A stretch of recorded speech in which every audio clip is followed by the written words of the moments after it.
This video will help you to understand how to write about poetry in the exam. It's really important that you try to understand the poems independently.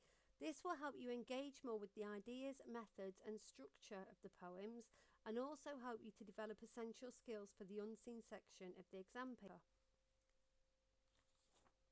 Here are some tips for trying to understand a poem by yourself. First of all, think carefully about the title. Analyse the first line for meaning. Who is speaking? Look for words that link to the same theme, feeling or idea, like we've done in psychic poetry. Look for emotive words that show strength of feeling. Look for the methods such as similes, metaphors, alliteration, repetition, etc. Look at the shape of the poem. Is it a sonnet or a ballad? Are there any lines separated for effect? And can you compare this to another poem in terms of themes, methods and structure? In this video, we're going to look at the Manhunt and try and use these tips in the Clue Hunter box to try and help us to understand what the poem's about. Firstly, the Clue Hunter suggests that we look at the title. Well, the title is The Manhunt, so is someone being hunted for, and why might they be hunted? The word manhunt makes me think that somebody's hunted either because they've committed a crime or because they're lost or they're missing. So we need to look further into the poem to see if we can find any more meaning about that. Secondly, we need to analyse the first few lines for any information. The word after makes me think that the speaker is talking about an event that happened in the past. So after the first phase. It seems that this was a happy time though, or a time when two people were close and passionate, by the words passionate nights and intimate, which means close and personal, days. This makes me think that it's about a relationship between two people, and probably a relationship where two people are in love.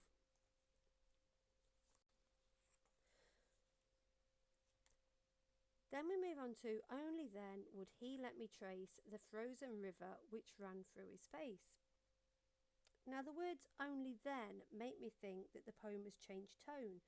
Only after the first phase, when they had been close, would he let me trace. The word he makes it clear that we're talking about a man, so this makes me think that the poem is about a relationship between two people again, probably a man and a woman. Another tip from Clue Hunter is to look for the methods, and I can already see here that he's got a frozen river which runs through his face, and that metaphor could describe that perhaps is in a lot of pain emotionally, but a frozen river, so that makes you think perhaps the muscles frozen, perhaps it links to some scarring on his face, a physical scar, and maybe it's an emotional scar, we're not sure. The next metaphor, only then would he let me explore the blown hinge of his lower jaw, makes me think of the jaw being like a hinge opening and closing, but it's damaged and we don't know how yet, but I've got that image in my mind from the metaphor of the mouth being like a hinge and opening and closing. The next metaphor, the damaged porcelain collarbone, makes me think that his collarbone has been broken like pottery. And porcelain is a type of material that cups and saucers are made from. It makes me think that his collarbone has been shattered like a broken cup, and the white edge of a broken piece of pottery creates a strong image of a broken bone. So this metaphor's really effective in telling us about a bone that's been broken. His collarbone's been broken in some way, which makes you wonder how could he have been hurt that way. So his jaw's been broken, his collarbone's been broken. And she follows on, mind and attend the fractured rudder of a shoulder blade. Well, this metaphor describing a rudder is where it's a part of a ship that steers, so it makes me think that because this is fractured, perhaps he's been injured and it's made him lose his own direction. So like the boat would need a rudder to steer, if he's got a fractured rudder of a shoulder blade, perhaps he's lost his own direction, but it certainly tells us that his shoulder blade's been injured as well. Now again we've got the parachute silk of his punctured lung. So this describes a war image as well again. So he's got a punctured lung, and it was made of parachute silk. Now, this makes me think of the war now, the parachute silk of his punctured lung. And now we've got a metaphor that describes his ribs being like the struts of a ladder, as if it's something that's got to be climbed up that she must repair. All these broken parts of the man's body, the broken ribs, the punctured lung, the fractured shoulder blade, the damaged collarbone, the blown hinge of his jaw, this makes me think that he's been injured by something. If he's broken his ribs and punctured his lung, etc., it could describe that perhaps he's been an injury, or perhaps he's been at war or something like that. We've got no evidence of that yet, except for the parachute silk of his punctured lung, and also we've got a word here, rudder, to describe the boat. So perhaps the boat and the parachute might link to some kind of war. We've then got the metaphor that she's got to climb the rungs of his broken ribs. So she's got to perhaps climb or explore or perhaps navigate her way towards him to be able to heal him. The speaker also says, feel the hurt of his grazed heart. So not only is he physically hurt, but emotionally too. She goes on to picture the scan, which makes me think of a hospital scanning his injuries. Then, in the next stanza, the fetus of metal beneath his chest, where the bullet had finally come to rest, makes me think that the bullet is growing like a baby in his brain, and he's obviously been shot at, he's been hit by a bullet, and so that's obviously what's injured him, which reinforces our idea that he was injured in war. It also describes the bullet as growing, so it's like a fetus inside him. So the bullet isn't just staying still, it's becoming larger and larger, not physically, but emotionally all the time. In fact, so badly it's growing like a sweating and unexploded mine.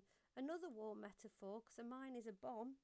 It's a bomb that's waiting to go off, that's deep in his brain, but which every nerve in his body is affected by. It makes it clear that this man is psychologically scarred by his war experiences, and it appears that his partner is trying to understand him, and the final line says, she tries to get close to him again, then and only then did I come close.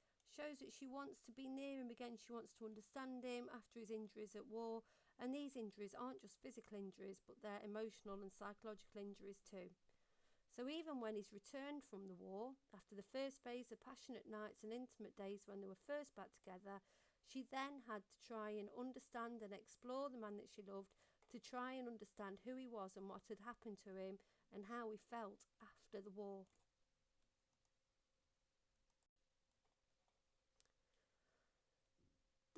The verbs here that the poet uses to describe the way that the woman tries to get to know her husband and tries to explore his injuries are very gentle. So she says, let me trace, let me explore, handle and hold.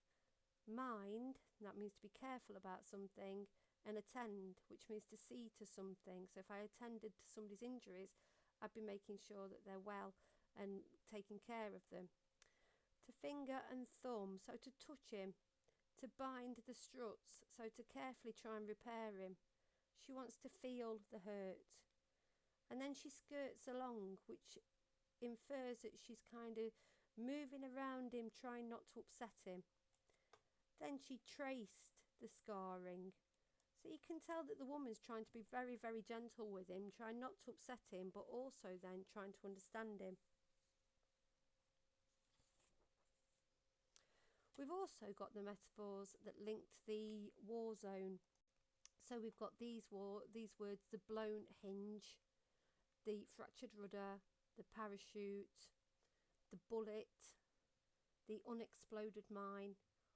All of those images that link to war makes it clear to us that this man's been in the war, but it describes his body as also being like parts of the war as well, which reinforces that idea that he has been damaged by the war that he's been in.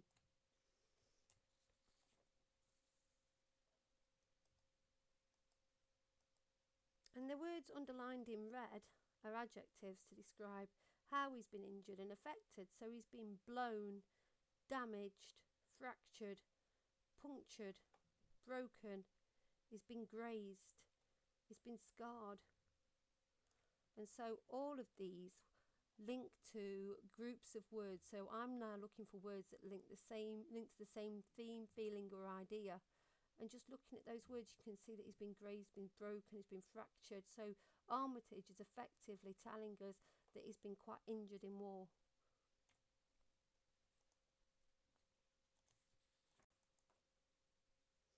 The circled words are verbs to describe the psychological problem that's growing in his head. It's sweating and it's tightening, which makes you think that things are getting much worse. You could compare the poem, The Manhunt, to In Paris With You. The male speaker in the poem In Paris With You is unwilling to discuss his experience of the past, just like the man in Manhunt. So in Manhunt, he won't discuss it, and his wife's having to sort of tease the information out of him to try and understand him. Instead, in Paris With You, he's very keen to focus on the present. The husband in Manhunt is similarly closed on the subject of the past. So neither speakers in Paris With You or the Manhunt want to discuss the past. They just want to focus on the present. So like they're both closed up.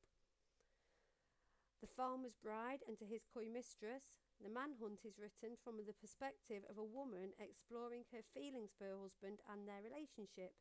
Many of the other poems in this collection are from a male point of view, such as The Farmer's Bride and To His Coy Mistress. Look at the relationship section of BBC Bitesize for some more information on this poem. Now in the exam, you have to write about the themes, feelings and ideas of the poem, the methods that the poet uses to get these themes, feelings and ideas across, and the structure of the poem.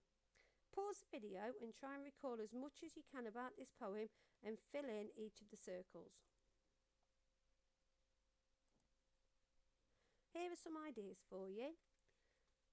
See if they match your own.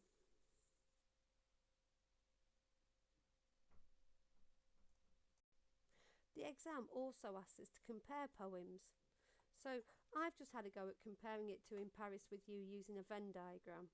So I've drawn another circle to represent In Paris With You and just listed the themes, feelings and ideas in Paris With You there and coloured them green if they actually match. So then I would know that I can write about the fact that in Paris With You, both the male people in the poem seem to be lost or seem to be trying to find themselves again, or the wife is trying to find her husband in the Manhunt. Yet in Paris With You, he's trying to find himself after being so upset after a frightening time, a time that hurt him emotionally, and in the Manhunt he was hurt physically as well. So just trying to get your ideas down onto the page, and then we could write a PEED about being upset or lost in the Manhunt, and then compare it and say similarly in Paris With You, and then explain why it's a similar way. Then we could describe the methods that are used. So the poet in the Manhunt, Armitage, uses metaphors to describe how the woman tries to approach her husband. But in Paris With You, we've got the metaphor of Paris, meaning really being in love. And the structure, where the Manhunt starts positive, In Paris With You starts quite negatively. However, both of them end quite positively. So we can write a PEED about this poem and then a PEED comparing that poem to Manhunt as well.